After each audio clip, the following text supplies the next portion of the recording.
What if the solution to growing your business was about systems? Hello, everyone. I'm Jonathan Probert. And hey, I'm Jonathan's co host today, Laura DeFranco. Welcome to Systemized. We're here to talk to successful entrepreneurs about the systems that help them grow their business. It's what we wanted to know when we started ours, and it's what's going to help you build yours. And today, we're excited to welcome thought leadership architect Kelly Schuknecht to the show. How's it going, Kelly? Great. Thank you, Jonathan. And I'm excited to talk with you again, Laura. The same. I was telling Jonathan earlier, I'm like, Kelly's amazing. I can't wait for the podcast today.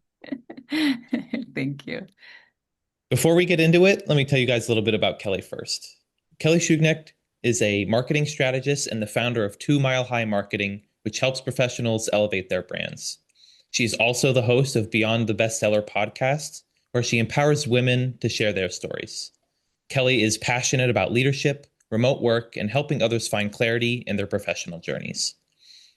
So, Kelly, I really, in all honesty, was excited about this again and just excited to continue to get to know you.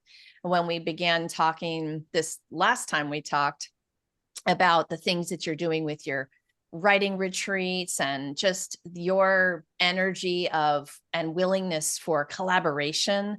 I think that was the thing where I was just like, yeah, these are the kind of people I like to talk to. So I appreciate that about you and just wanted to shout you out for that. Thank you. Well, let's jump right into it. Kelly, can you tell us about your system or process that you've implemented into your business? Yeah. So one of the things that I often talk about is what I call the three pillars of thought leadership, or sometimes when I'm talking with people, it depends on who the audience is. So I might refer to it as the three pillars of personal branding. And I can talk about, kind of the difference between the two. Personal branding is how people perceive you, and thought leadership is what people come to you as the expert in, right? Mm. So the pillars are the same if you want to build your personal brand, if you want to become a thought leader in your industry. There's three things that I talk with business owners about focusing on. So the first one is visibility. You have to get visible in front of your target audience. Seems pretty, seems pretty straightforward, right? But sometimes we tend to get busy and heads down doing our work, and we forget to get visible in front of our target audience and remind people that we exist. There's lots of ways that you can get visible in front of your target audience. It might be, as business owners, it might be getting on podcasts, doing speaking engagements, doing video content on whatever platform makes sense where your audience is. And in most cases, for my clients, it's LinkedIn. That's where they're finding their target audience and connecting with other businesses that they can do business with. But for some people, it might be Instagram, it might be TikTok. Also, if LinkedIn is the platform for you, then other types of content as well. So, thinking about constantly being seen or building awareness within your target audience for what you're offering and what your message is. The second pillar is credibility. So you have to position yourself as that expert in your industry. So you may already be that expert. You probably are, right? But uh, you need to help other people see you as that. So some of the ways that you can do that, if you are producing content, we talked about the visibility piece, right? So it might be having case studies, showing some of the examples of how you've helped other people. Developing a course, a course might make sense for you as far as how you're able to help people with what you teach and what you're able to help them with. Um, Having a book is one of the best ways oh, Laura, I love I saw Laura's head nod. Having a book is a great way to establish credibility, right? So people see that you have this book, they immediately are like, oh, this person knows what they're talking about, right? So it's a great way to share your message, share your expertise, and build that credibility. The third pillar is consistency. So these things are great. Showing up online, going out doing speaking events, getting visible in front of your target audience. But if you do it one time and then you never do it again, it's not going to work. You have to constantly be showing up where your audience is. So a couple of the recommendations that I make around this are so it depends on what you're, again, it depends on who you're trying to reach, but in a lot of cases, if you're professional services, I recommend speaking at least quarterly, getting on podcasts 2 to 3 times a month, and posting to LinkedIn 2 to 3 times per week. Again, if your audience is on a different platform, then I may make different recommendations because some platforms have more tolerance for more content than LinkedIn. But if LinkedIn is where you're trying to show up for your audience, then 2 to 3 times a week. I had a client one time who his his go-to saying, he said it all the time, was 80% of marketing is simply reminding people that you exist. And I love that quote. And I steal his quote often because it's so true. If I am sharing with somebody today these pillars of personal branding, and they hear it, but they're not quite in the place, where they're ready to take the next step. But 6 months from now, maybe they have become disillusioned with their job and they're thinking about developing their personal brand to, you know, maybe open up some career opportunities in the future. Or now they've started a business and they're thinking about, having that book and the importance of having that book as their business card in their business. That showing up, like I have to be consistently showing up online so that I'm going to reach people at the time when they need me. They may not remember 6 months from now that they heard me on this podcast, but if I'm continually showing up on other podcasts and continually spreading this message, I may find that person or they may find me when they most need what I offer. So those are the three pillars. Again, it's visibility, credibility, and consistency. And these are the things that I talk with people all the time about focusing on if you really want to build your personal brand and establish your thought leadership platform. Awesome. And I feel like this is I guess people forget it a whole bunch, is that with marketing, you kind of have to do all three of those. And if you're really not, it's never gonna work for you, right? Can you Right. give, oh, go ahead, go ahead. No, yeah, right. I mean, it's those three things. It's showing up, it's being, showing yourself as the expert and doing it on a regular basis. Definitely. I think the first thing I want to ask as a follow-up here is with people who are either just starting their business or if they've been in a year or two but haven't really had consistent marketing, what would you say the first steps, like the very, very first baby steps to getting a becoming visible regularly as an expert? What are the first like maybe three things they should like plan into their calendar to do weekly, monthly, quarterly? Yeah. What do you think? So I'm glad you asked this because one of the things I forgot to mention when I said what the recommendations that I have are is sometimes when I'm in a, giving a public speaking event and I say that, all people will go, oh, what? Like, I don't have time for that, right? And so I often will say, start where you are, right? So if I say get on 2 to 3 podcasts per month and you're like, I don't have time for that, start with one, right? Start with one post per week. Start with applying for a couple of speaking events, whatever, but start where you are. So the first thing is I would say if we're going by those recommendations, I would block out time on your calendar to post on your platform that you're going to reach your audience on. So for me, I do that every Monday morning. It is like one of the first things I do for my week is I block out time to make sure that I'm getting my posts scheduled for the week so that I don't get busy and swept up in the day to day and forget to show up.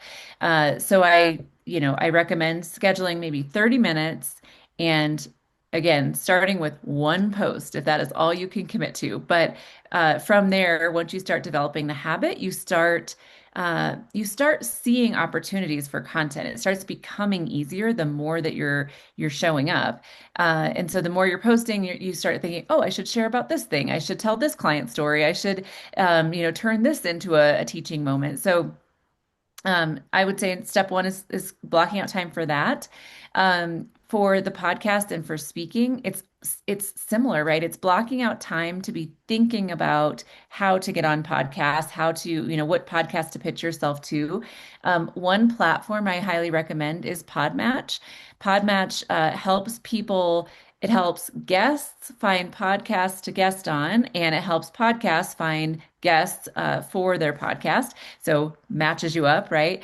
And so that's a really easy way if you block off maybe again 30 minutes in your week to check in on Podmatch, so you've set yourself up and you can check and see if you find any good connections, pitch yourself to those podcasts. I guarantee if you do that a couple of times, you're gonna get some podcast interviews set up. Like it happens really quickly. So it's just about setting aside that time to do it. And then if you are wanting to go out and speak or speak more, if you're already speaking, again, it's blocking out that time to look for excuse me, for speaking event opportunities. There are platforms that you can use also for that. So callforspeakers.net is one that I like, and Speaker Hub. Both of those, however, require a subscription to be able to use them. So if you're gonna start using them, make sure you're committing to using them regularly.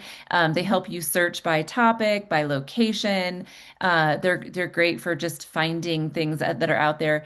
Another great tool though is using something like ChatGPT or whatever LLM you use, and searching for what are some events that I could speak on this topic in these locations, with open calls for speakers, or that are happening in the spring, or you can just kind of tell it what you're looking for, and start applying for those events. You have to keep in mind that speaking events, you might apply for an event today in January or February, and that event might not be until June or October. In fact, I just booked a speaking event within the last few weeks it's in November of 2026. And so they booked it 11 months ahead of time.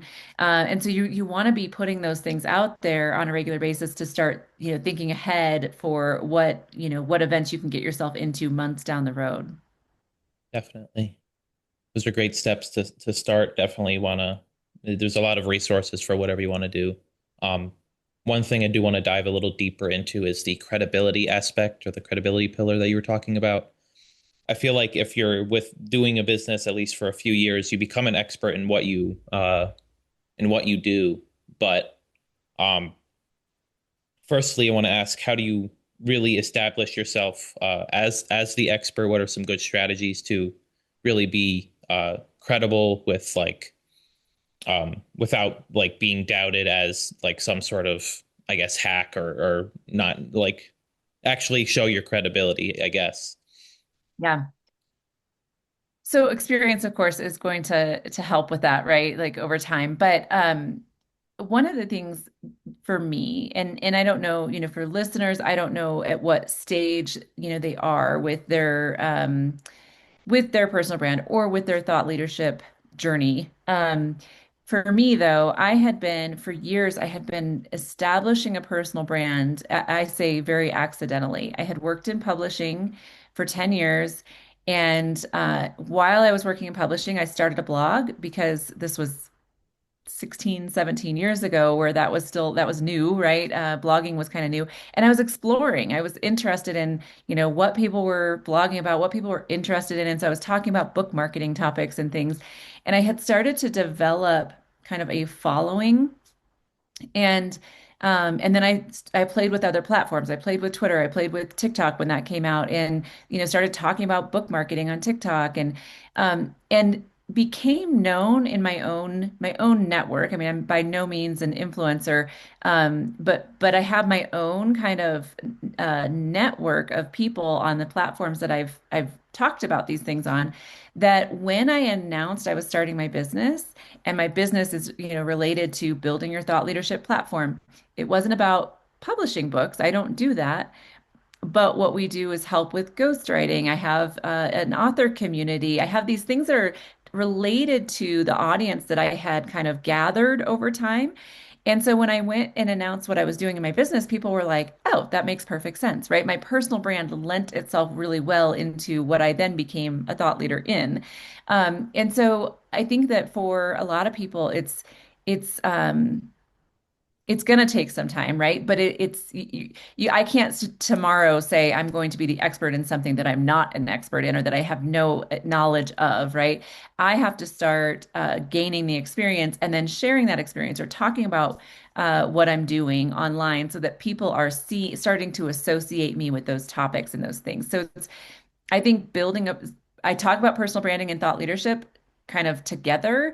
And I think that having a personal brand is the kind of key factor to building your thought leadership platform, if that makes sense. Yeah, definitely. It's the if you're not technically an expert in something, it's more of showing your learning and your experience becoming the expert beforehand, and that definitely uh will help you eventually become that credible source eventually. Yeah. I have another question on the credibility aspect as well. This is more of a your opinion kind of thing. Do you think sticking to like a single topic your whole time is the right thing to do, or what do you say to people who aren't really keen on sticking to just like marketing or just whatever they want to be a thought leader in, more of the um how do you talk about all of your passion. So for my example, I from the business side, I'm systems and like AI automation, but I also a more thought topic is the lifestyle freedom through business, right? The building a business so you're not stuck in the 9 to 5 working 40 plus hour weeks every week. How do you talk about more than just what you are becoming an expert at and more and the stuff versus the stuff like the lifestyle freedom where it's more of a exploratory and what you're trying to preach, I guess. Yeah. There are definitely different schools of thought on this, right? So some people are going to teach you or tell you that you have to, it's like you have to have a niche and you have to stick to that niche. And if you go outside of that, you're gonna confuse people.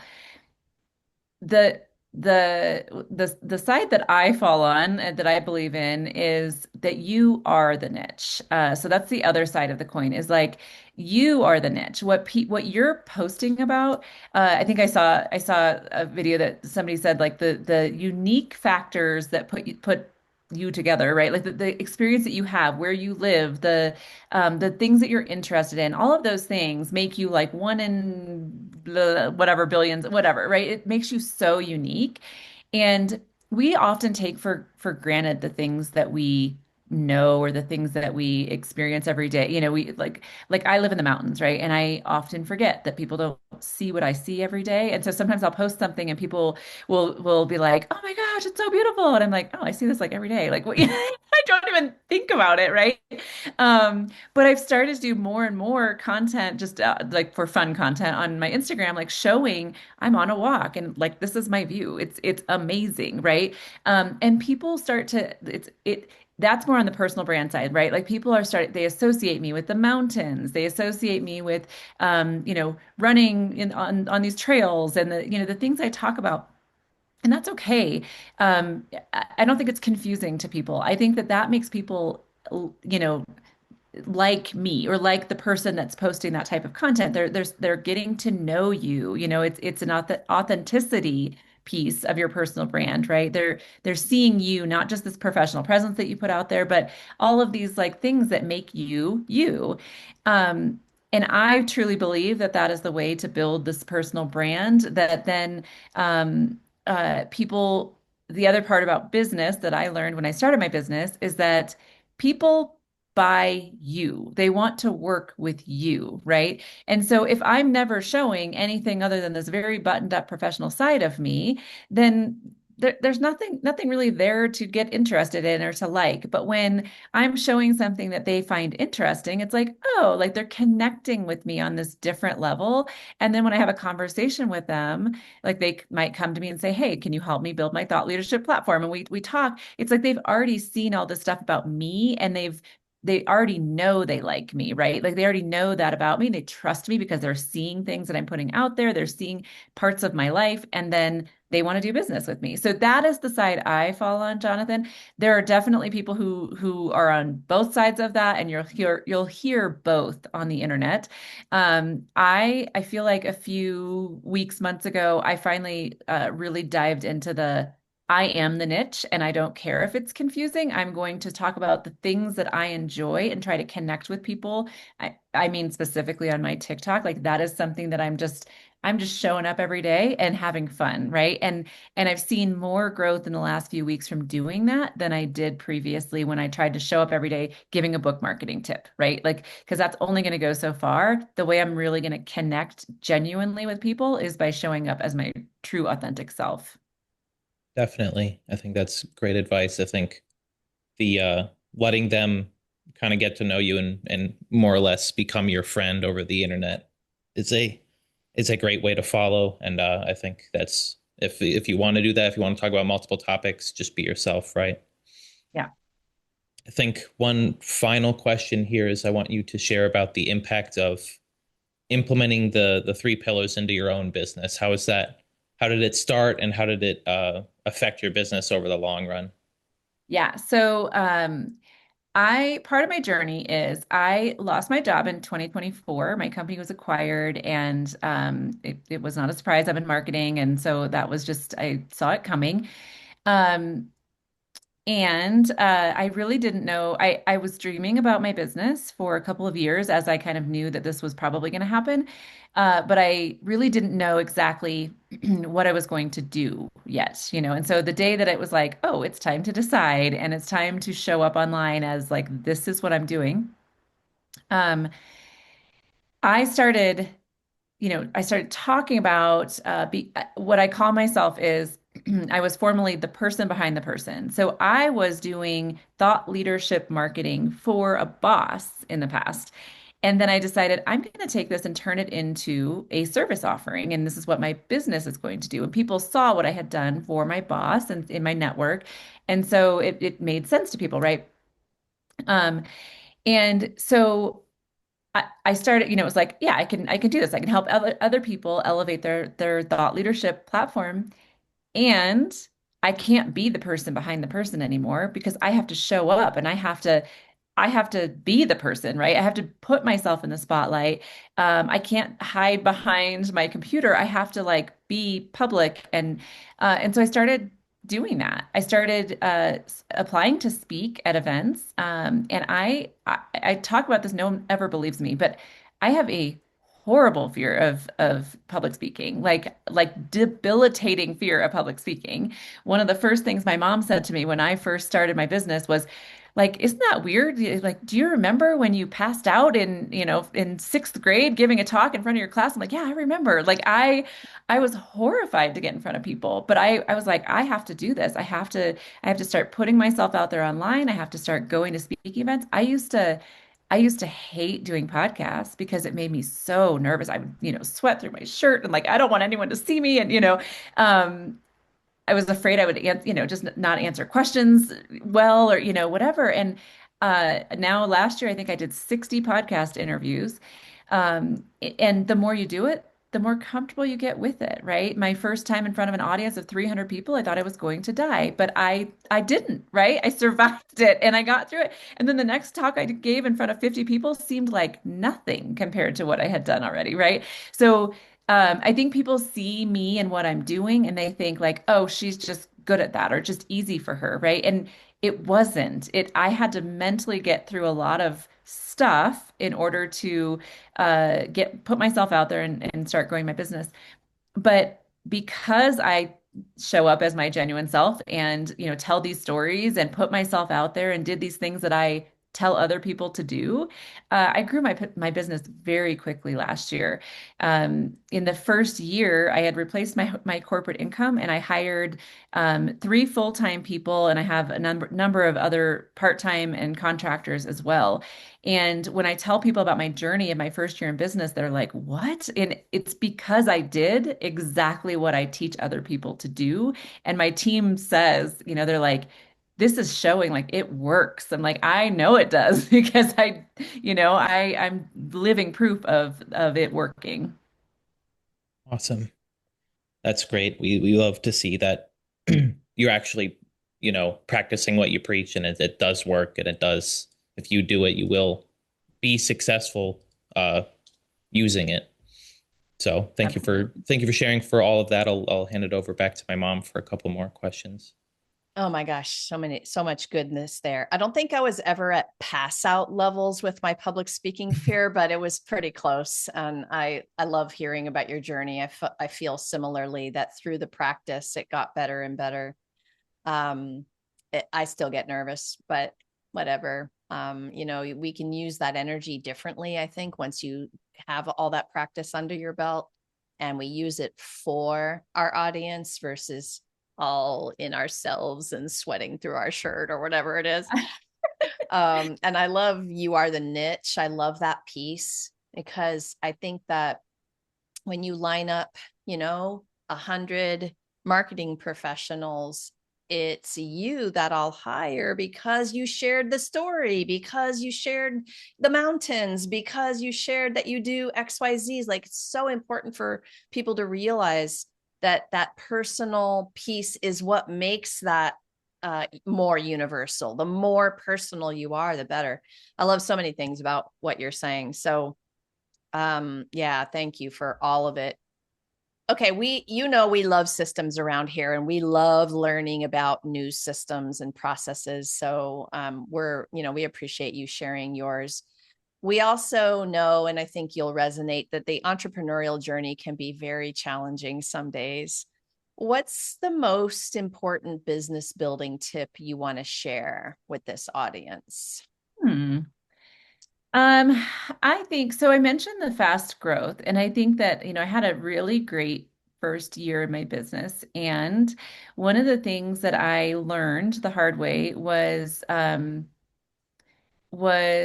I hired people really fast because, we had like all of a sudden it was like I brought on I think five clients in July, and it was like, oh my gosh, I need help. Like I can't do this. And so, hired a bunch of people, put a bunch of people through training, and then I think we hired actually seven people in July.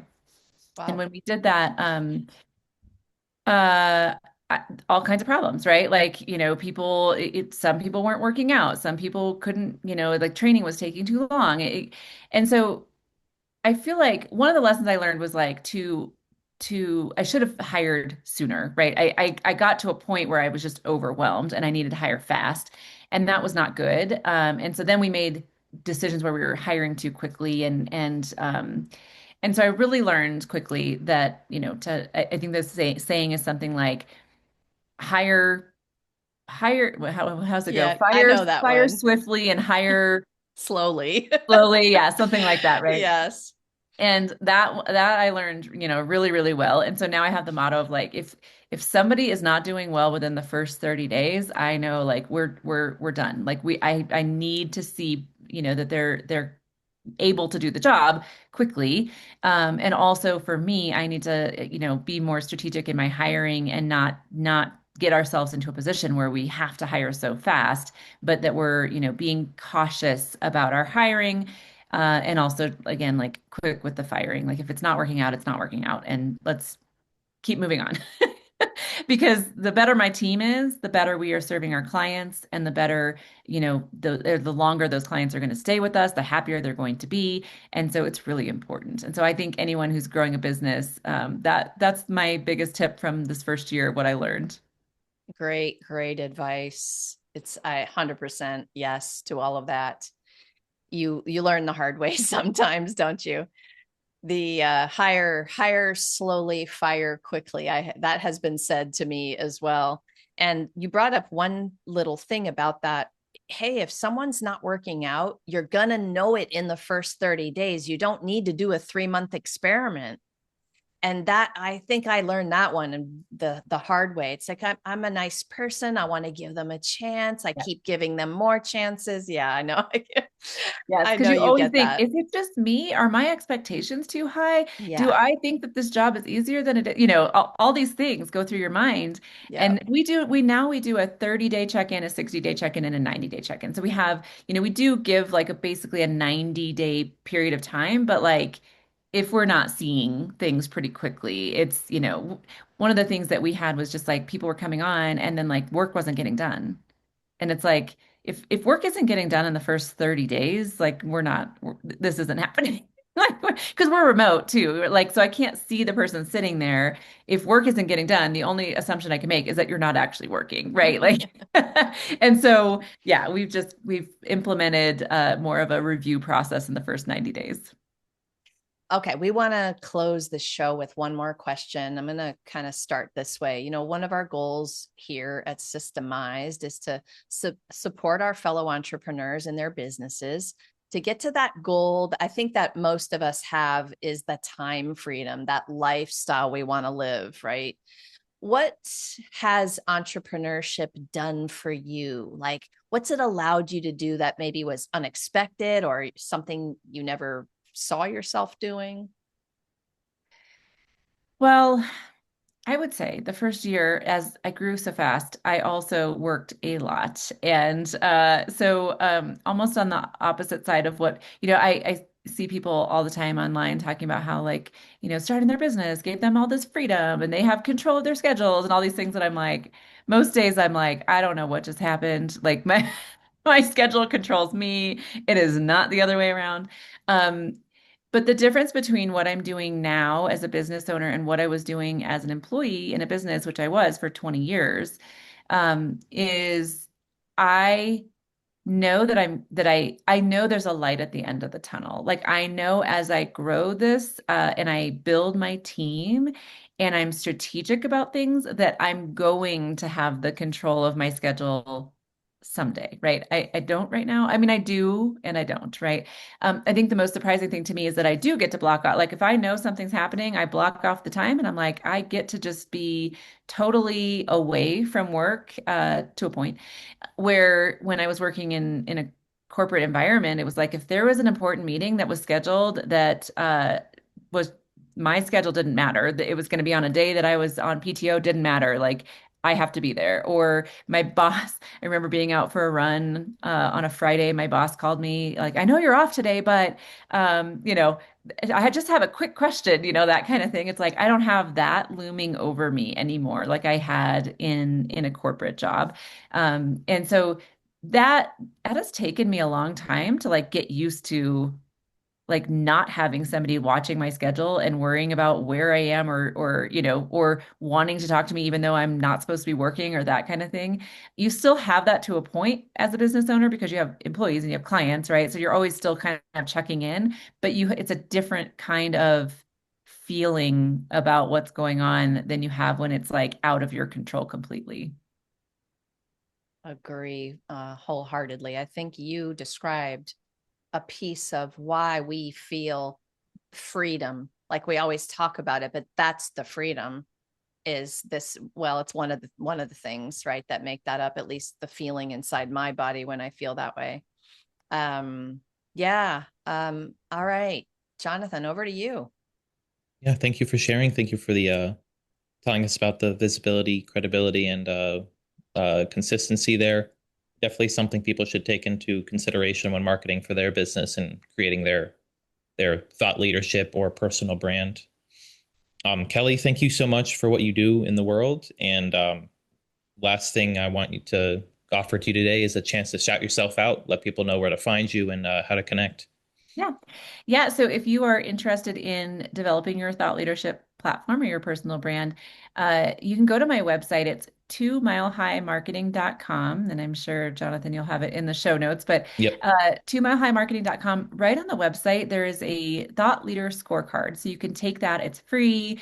It takes 3 minutes, and it will walk you through some questions that will help you think about your thought leadership platform. And it will also, in the end, give you a score and give you some recommendations for things to work on if you want to further develop that. So that is a great free resource. And then if you would connect with me on LinkedIn, it's again, I'm sure Jonathan can put it in the show notes because I don't Yep. have an easy name to spell, but it is my name on LinkedIn.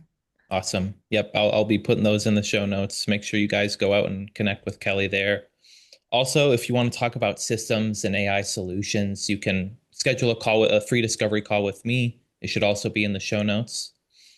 But thank you Yeah, guys. Go yeah. ahead. I'm gonna just pop in there for half a second. Systems completely transformed my business and the ability to feel some of the freedom that we're talking about today, you guys. So I highly recommend you come on over to the website, grab a call with Jonathan, figure out where you need to start incorporating more systems so that you can get help with all the things, so that you can start hiring teams, so that you can start thinking about delegating in short calls with you. But it has been like eye-opening for me.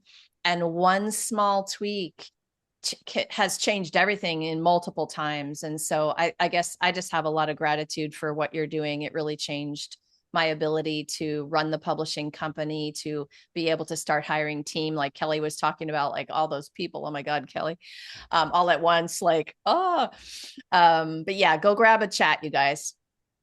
Okay, guys, that does it for this episode. Thank you for watching. And remember, for epic business growth, get systemized.